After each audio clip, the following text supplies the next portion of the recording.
Bonjour tout le monde, petit coucou des vacances. Alors, on va faire un peu le point sur l'OP, je vais vous donner les infos que je vous ai promis sur les détails. On va déjà parler de logistique pour commencer, sur l'ouverture, l'arrivée et tout ça. Alors, vous allez déjà accéder, comme d'habitude, au terrain par le portail qui sera ouvert de 7h moins le quart à 8h moins le quart. De là, vous allez prendre le chemin et vous allez vous garer en file indienne sur le chemin. Vous aurez quelqu'un qui va vous accueillir pour vous garer, donc vous mettrez les uns derrière les autres. Je vous invite à covoiturer le plus possible pour qu'il y ait le moins possible de voitures sur le chemin. Voilà. À partir de ce moment-là, vous allez devoir préparer vos affaires, vous habiller, prendre votre réplique et tout ce bazar. Avec les chargeurs vides dans un premier temps pour aller au Crony. Donc là, vous allez vous diriger vers la zone en gravier, ce qui est d'habitude notre parking, pour passer votre chrony. Là, suivant les répliques, ce que vous jouez, machin, vous passez votre chrony. Donc le chrony se fera à la 0,20 pour quasiment tout, sauf les snipes HPA qui passeront la bit de jeu. Les puissances, je les rappelle vite fait, 350 pour les assauts, 400 pour les DMR, 450 pour les snipes Spring, et 2 joules pour les snipes HPA à la bit de jeu. Tout le reste à la 0,20. Du coup, une fois que vous aurez passé votre chrony, on va vous remettre un petit carton. Sur ce petit carton, il y aura votre faction. Ce sera un carton qui sera différent pour chaque faction. Et dessus, vous aurez votre numéro personnel. Vous avez chacun un petit numéro qui va vous permettre d'avoir accès à votre petite boîte de stock à l'armurerie. Du coup, vous allez partir du chrony avec votre petite boîte en carton que vous allez aller remplir dans la voiture gentiment. Vous allez retourner à la bagnole ou alors vous avez tout prévu avant, ça c'est votre problème. Dans ce carton-là, vous allez mettre vos billes, vos bébés loaders, votre gaz, vos grenades de stock. Je vous rappelle que vous avez le droit d'une grenade graillée en début de partie. Et ensuite, ce sera sans bibise la grenade. Les bibises, je rappelle, c'est ça. Et oui. Du coup, vous préparez tout votre bazar là, vous mettez en tenue, vous êtes prêts, hop, vous avez passé votre chrony, vous avez le petit carton. Vous allez vous diriger maintenant vers le plateau qui sera le village. Alors, je suis désolé pour le bordel, hein, j'ai un chien qui fait des trucs. Bon, vous allez vous diriger vers le plateau. Allez, couchez maintenant, ça suffit. Vous allez vous diriger vers le plateau et là ce sera le village. Donc c'est une zone qui est une zone franche entre guillemets où ce sera jouable, mais on va éviter d'y tirer. Normalement il n'y aura pas besoin. Là vous y retrouverez l'armurier, vous y retrouverez le barman, vous y retrouverez l'infirmier et le banquier. Donc voilà pour la logistique. Petit point logistique encore. On va jouer non-stop, j'espère, de à peu près 9h jusqu'à 16h, 16h30, 17h. On verra suivant la météo, suivant le temps, les gens, le jeu qu'ils ont donné, les envies, enfin bref. On verra ça, on avisera. Donc vous allez manger en jeu, n'importe où, quand vous voulez. Donc vous amenez votre casse-dalle dans votre sac, votre flotte, ce qu'il vous faut pour manger. Du coup, moi je vous conseillerais de manger sur le plateau puisque c'est une zone où on ne tirera pas normalement, encore une fois, normalement. Bien sûr, on garde les lunettes à partir du moment, comme d'habitude, hein, on garde les mêmes règles, hein, à partir du moment où vous sortez de la voiture jusqu'à ce que vous remontiez dans la bagnole. Voilà pour la logistique. Sur vous, matériel obligatoire, je reviens dessus vite fait. Pareil, hein, on va avoir des extérieurs à la sauce, donc ça fait pas de mal de rappeler les choses, pardon. Sifflet, gilet jaune, une lampe, c'est bien pour l'intérieur du fort, tout sera jouable, donc du coup une lampe pour l'intérieur. Et voilà, sifflet, gilet jaune, une lampe, la base. Et vos lunettes bien sûr. Voilà pour la logistique. Ouais, j'ai oublié un point important, l'emport de base. L'emport de base, en fait, il est de 200 billes pour les assauts, 100 billes pour les DMR, 50 billes pour les snipes et 20 billes dans les PA pour tout le monde. Une grenade. Une grenade, qu'elle soit gaz avec des billes ou une grenade pyrotechnique, vous n'en aurez qu'une sur vous. Le reste, vous aurez des billes d'appoint dans votre caisse chez l'armurier ou des grenades pyro qui vous attendront chez l'armurier qu'il faudra acheter. Pour que ce soit simple, en fait, vous allez prendre un petit sachet zip, d'accord? Quand vous allez passer votre chrony, vous allez vous présenter avec votre petit sachet zip dans lequel il y aura votre emport initial. Donc vos chargeurs seront vides et vous aurez ça en plus. Dessus, il y aura marqué le nombre de billes et le grammage. Comme ça, nous, après, on pèse et ça va vite à contrôler. Voilà. Par rapport à ça, je pense pas qu'il y ait plus de questions que ça. Vous avez compris qu'il y a un emport limité, c'est pour éviter que ça tire dans tous les sens et que ce soit n'importe quoi. En sachant que, en vrai, vous n'allez pas manquer de billes. Vous allez clairement pas manquer de billes. Et vous allez même pouvoir économiser de la thune normalement si vous êtes bon. Voilà. Ok, maintenant on va parler des factions. Alors, les factions, on a 3 factions. Les camos, les civils, les mercenaires. En gros, tout le monde a une réplique, tout le monde tire, il n'y a pas de problème. Ok, c'est des factions qui vont jouer. 2 joueurs. Donc du coup, les tenues, les dress codes, l'histoire j'y reviens pas, hein. En gros les camos c'est les méchants qui attaquent, les civils c'est ceux qui défendent la place et les mercenaires c'est ceux qui louent leur service pour aider une faction ou une autre dans le but de faire de la thune. Donc vite fait, j'y reviens pas mais j'y suis revenu. Ok, les dress codes, camo, du camo. Camo. Pas de noir, pas de gris, pas de choses qui prêtent à confusion avec les mercenaires qui seront en black, en noir. Donc voilà pour les camos. Pas de casque noir, surtout pour les camos s'il vous plaît, parce que s'il n'y a que la tête qui dépasse, encore une fois, on va voir que ça, on va vous prendre pour un mercenaire, et ça va pas le faire. Mais en fait, soyez intelligent, essayez de faire en sorte que ça ne prête pas à confusion, en fait, qu'il n'y ait pas de problème de jeu. Ensuite, pour ce qui est des civils, alors du coup, du civil c'est du jean, c'est du t-shirt, c'est de la chemise, c'est ce que vous voulez, mais pas de camo et pas de noir. Si vous n'avez pas de casque autre que noir, vous mettez une casquette. Si vous n'avez pas autre chose que du noir, vous mettez rien au niveau de la tête. Vous vous débrouillez en fait. Voilà, pour les civils, c'est assez simple. Évitez tout ce qui est vert, tout ce qui est vert ou noir en fait. Voilà. L'idéal étant une chemise bûcheron à carreaux là, en flanelle qui va bien, rouge et grise ou des trucs comme ça. Voilà.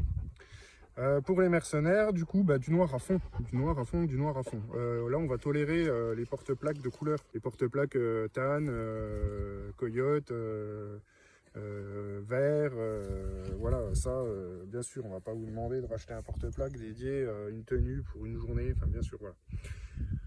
Le jeu de mercenaires, je vais y revenir par contre vite fait parce que en fait c'est le seul jeu où il va y avoir un gros gameplay, un gros roleplay même en fait. La subtilité elle va être de savoir en tout temps pour qui vous travaillez et si vous croisez des mercenaires en face de vous, savoir pour qui ils travaillent en fait. Parce que vous pouvez très bien avoir des mercenaires en noir devant vous, s'il faut c'est des ennemis. Donc en fait c'est là où il ne va pas falloir trop se tromper, sachant qu'une touche c'est un soin. Il n'y a pas d'histoire de c'est un ami, tirami, machin, non, toucher, soigner. Ou alors on va à l'infirmerie. Voilà pour les factions.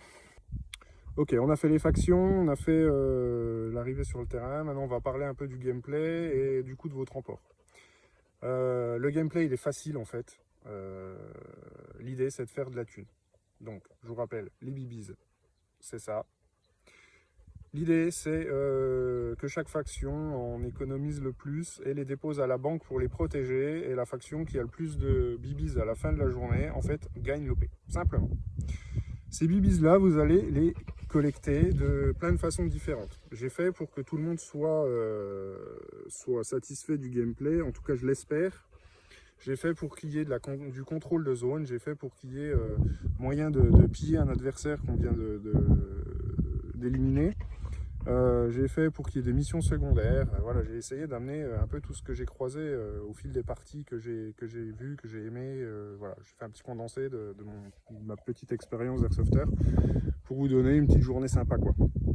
Donc les BBs, l'idée c'est que ça va être à vous de voir en fait comment vous voulez jouer. Soit vous voulez jouer collectif et vous mettez en banque et vous économisez les billes, vous économisez les soins, vous faites attention à tout ce que vous faites et ainsi de suite. Soit vous la jouez perso et vous avez l'opportunité vous avez plus de BBs, vous pouvez aller à la banque retirer des BBs. La banque prendra une commission de 20% bien sûr, sinon c'est trop facile.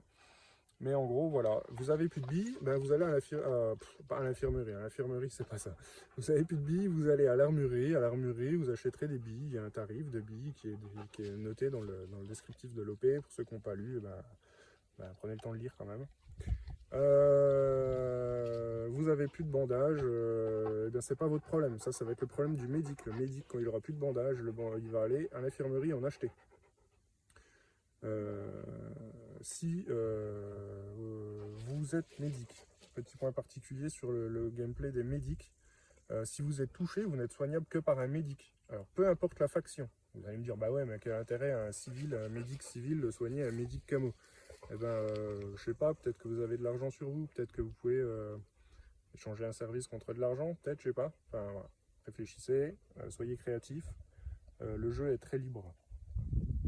Voilà pour les médics. Les squad leaders, je vais y revenir un petit coup aussi, c'est un rôle un petit peu particulier. Squad leader, chef de groupe. Le chef de groupe, ça porte bien son nom, il va avoir 4 mecs en dessous de lui. Et il va prendre la décision de les diriger, d'économiser, d'aller prendre un point, de faire de la mission secondaire ou de rien faire s'il faut. Chacun gère le truc comme il veut, chacun fait ce qu'il veut avec ce rôle. L'idée c'est que vous puissiez coordonner un peu votre équipe, faire preuve un peu de stratégie, et voilà. Le squad leader, du coup, le chef de groupe, ça serait bien qu'il ait une radio, vraiment. S'il y en a un qui doit avoir une radio dans l'équipe, c'est surtout lui. Voilà pour le gameplay. Je pense que j'ai fait le tour. Chaque PNJ vous amènera des missions secondaires. N'hésitez pas à demander de la mission. Il y a de la ressource. Ok, maintenant on va parler des soins. Alors pour les soins c'est assez simple. Vous êtes touché, vous tombez au sol. Pas de gilet jaune à ce moment-là. Pendant 10 minutes, vous avez l'opportunité soit d'être soigné par votre médic, soit d'être fouillé par un adversaire. Si vous êtes fouillé par un adversaire, vous devrez lui donner la moitié de vos bibis arrondis à la dizaine inférieure. C'est-à-dire que j'ai 90 bibis sur moi, je vais en donner 40. D'accord, par exemple. Du coup, une fois que vous êtes fouillé, une fois que vous êtes soigné, alors si vous êtes soigné, premier bandage, tout va bien, vous mettez votre bandage et vous repartez en jeu. Deuxième bandage, tout va bien. Troisième bandage, vous êtes out def, vous êtes obligé de mettre votre gilet jaune et de vous diriger vers l'infirmerie pour vous faire soigner par l'infirmier qui récupérera les bandages et les remettra en jeu, qui les revendra à votre médic simplement. Si vous êtes fouillé, à partir du moment où vous êtes fouillé, vous êtes mort. Vous êtes out def, gilet jaune, direction l'infirmerie pour vous faire réanimer une fois, comme si c'était votre troisième touche en fait. Donc, contre argent, quoi, hein. Tous monnaie. Voilà, pour les soins, c'est assez simple en fait. Encore une fois, le médic soigné par un médic de n'importe quelle faction, ça me va. Si pas de médic, au bout de 10 minutes, direction l'infirmerie. Si vous êtes fouillé, direction l'infirmerie. Le gilet jaune, il est nécessaire qu'au moment où vous allez à l'infirmerie, en fait, pendant votre temps de trajet vers l'infirmerie. Je vais revenir juste vite fait, j'ai oublié un point sur le gameplay principal qui sera le contrôle de zone. En fait, le contrôle de zone, on va faire un cas exemple. En fait, il y a 3 solutions possibles. Admettons que vous êtes civil. Si vous êtes civil et que vous contrôlez une zone, vous allez recevoir 500 bibis au moment du relevé de zone. Le relevé de zone sera aléatoire au bon vouloir du banquier et des gens qui l'envoient pour contrôler les zones. Si vous êtes civil et que vous êtes accompagné de mercenaires, alors là, vous allez gagner plus d'argent puisqu'il faudra payer les mercenaires, à condition que les mercenaires soient plus nombreux que la faction. C'est-à-dire que s'il y a 2 civils et 5 mercenaires, là, vous allez recevoir 700 bibis au moment du contrôle. Si les mercenaires sont moins nombreux que la faction qui contrôle, donc là en l'occurrence les civils, vous allez recevoir que 400 bibis et vous vous débrouillez entre vous. D'accord ? Quoi qu'il en soit, ce que vous allez donner aux mercenaires, ce sera à chaque fois un accord que vous aurez passé au préalable. Donc c'est soit 500 si vous êtes seul, 700 si vous êtes accompagné par des mercenaires à condition qu'ils soient plus nombreux que vous, soit 400 si il y a moins de mercenaires que de civils, si vous êtes civil. Voilà. Je vais revenir sur les règles générales par rapport au mode de tir et toutes ces choses-là, en fait, puisqu'on va avoir des extérieurs à l'association, hein, il faut que je reprécise tout. Donc, je rappelle que les assauts full autorisés uniquement dehors, sachant que vous avez un emport limité de billes, hein, donc du coup, le full, je ne sais pas si c'est très judicieux, mais enfin, ça, c'est à vous de voir. Les DMR semi-bloqués mécaniques et tir en intérieur interdit. Les snipes, c'est pareil. Et les grenades, c'est une grenade en début de partie. Ensuite, vous les achetez. Les grenades pyrotechniques sont interdites à l'intérieur du fort. Les fumigènes, j'ai pas mis du tout de restrictions là-dessus. Par contre, soyez cool, ramassez vos déchets. Parce qu'on en retrouve plein tout le temps et puis ben, c'est pas cool. Voilà, et même si c'est pas votre fumigène, eh ben, ramassez s'il vous plaît. On mettra des poubelles sur le plateau exprès pour ça, voilà.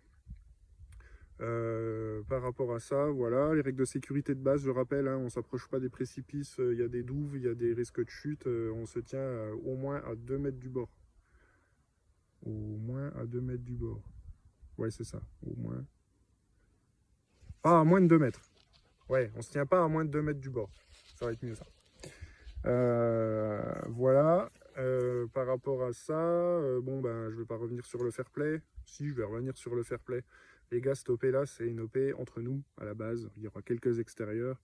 C'est une OP où on va jouer une journée. C'est une OP où c'est pour se faire plaisir. Alors certes, il y a une petite paf. Certes, il y a des frais d'engager. Il y a tout ça. Bon. Mais on est là pour se faire plaisir. Ben, on joue comme d'hab en fait, à la cool. Ok, on n'est pas là pour se prendre la tête. On est là pour jouer...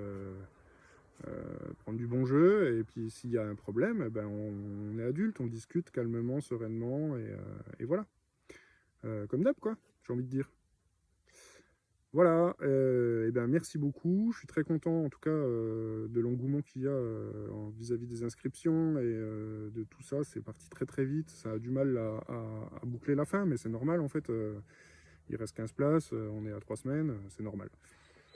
Et ben moi je vous dis des bisous, je vous dis que s'il y a encore des questions, des choses que j'ai oublié de traiter, eh ben, n'hésitez pas à me choper en MP, si c'est pertinent, si je vois que c'est vraiment un truc que j'ai oublié, et il y a sans doute des trucs que j'ai oublié de traiter, et ben je repartagerai sur le groupe, ou je referai une petite vidéo d'appoint, on verra, voilà. Ben, merci en tout cas, et ben, à bientôt, des bisous.